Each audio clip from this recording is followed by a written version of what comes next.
And he makes a statement that just stopped me dead. If I just pray harder, if I just have stronger faith, if I just do more, God will do more.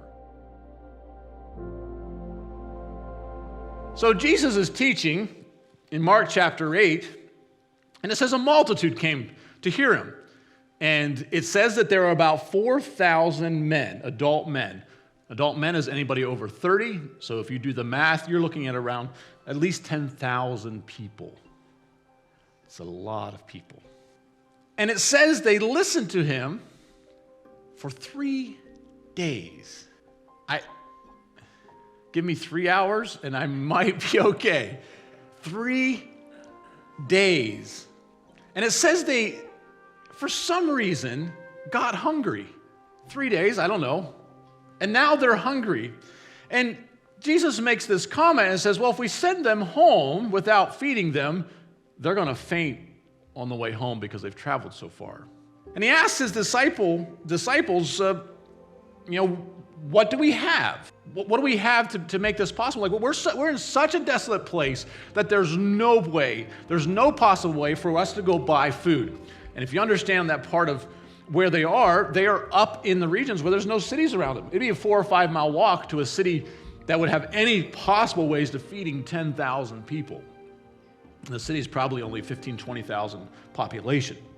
And the disciples come to him and say, well, we have 7 loaves and a few fish. Somebody brought takeout. 7 loaves, a little bit of fish, a little bit of chips. That's all we got. And I love this. Christ looks at his disciples and says, go feed them. And the disciples do it. They go out and start feeding 10,000 people. How much time would that take? Just in the breaking of bread, walking to each individual. It's been 3 days. Do you think they're all going to be sitting around patiently in line, just waiting for the food to come to them? You can hear the rumors going around. There's food. And everybody's like, there's food? Food? Where?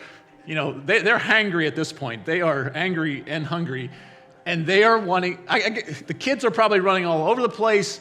They're trying to get order. And these disciples have sat there for 3 days as well without food. And now are serving 10,000 people.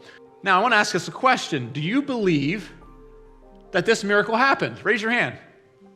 Pretty much all of us, if not all of us. So you believe that Jesus fed 10,000 people with 7 loaves and a couple of fishes, right? All right. The story continues, and Christ tells his disciple, let's get in the boat and go to the other side. They're over on the Decapolis side, the east side. Now they're going to go about 4 miles across the Sea of Galilee to the other side. And as soon as they're in the boat, the disciples get in a significant discussion. Does anybody know what the discussion is? Anytime the disciples get together, they're typically arguing about something. Does anybody know? Who's the greatest? That's the first answer. It's not. They forgot to bring bread. Who brought? You didn't bring the bread? How many baskets did we leave back there? And you didn't bring the bread.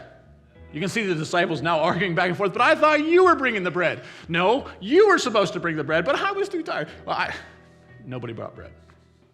And they're discussing. Now Christ, knowing that this is happening, hears this. Now you got to realize that in this boat is the one that just fed 10,000 people with a little fish and chips. And it says, what are you guys talking about having no bread? Do you have eyes and cannot see?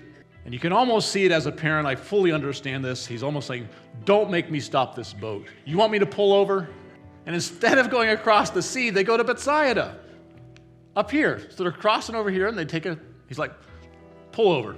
He walks into Bethsaida, grabs a blind guy, drags him out of town, spits on his eyes and says, do you see anything?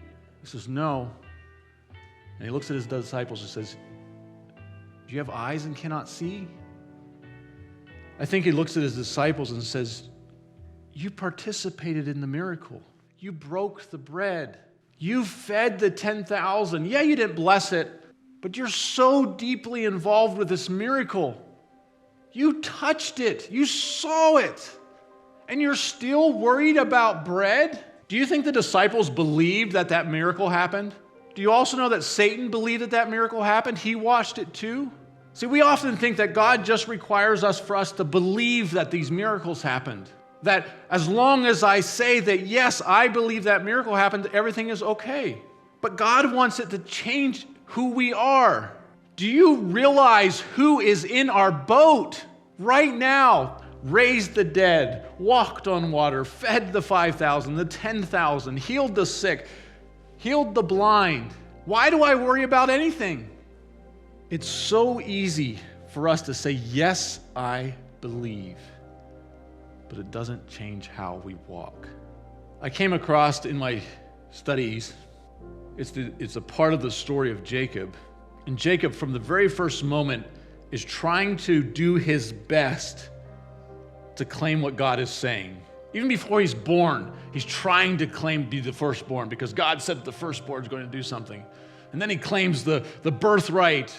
And then he's now trying to get the blessing, so he actually takes his brother's name and says, yes, I'm Esau. And he steals his brother's name and then steals the blessing. And now it's all going absolutely terrible. And he's running for his life. And in running for his life, he has to leave everything behind. He has to leave the blessing behind. He has to leave the birthright behind. He has to leave everything behind. He's leaving the land that God promised to his fathers. And he's ending up on a mountaintop. And it says that all he had was a stone for a pillow. And it's a rough translation. It literally means that he's hiding his head in the stones, trying to protect himself for somebody to come after him because he thinks Esau and everybody's trying to kill him. And during the night, he has a vision.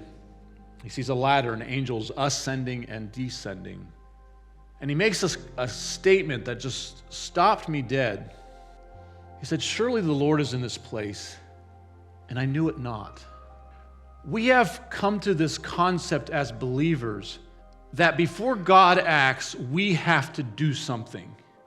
If I just pray harder, if I just have stronger faith, if I just do more, God will do more.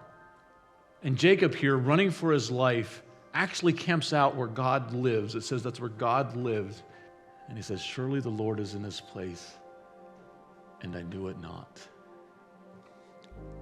This has made me pray most days, if not every day, this idea: God, give me eyes to see and ears to hear.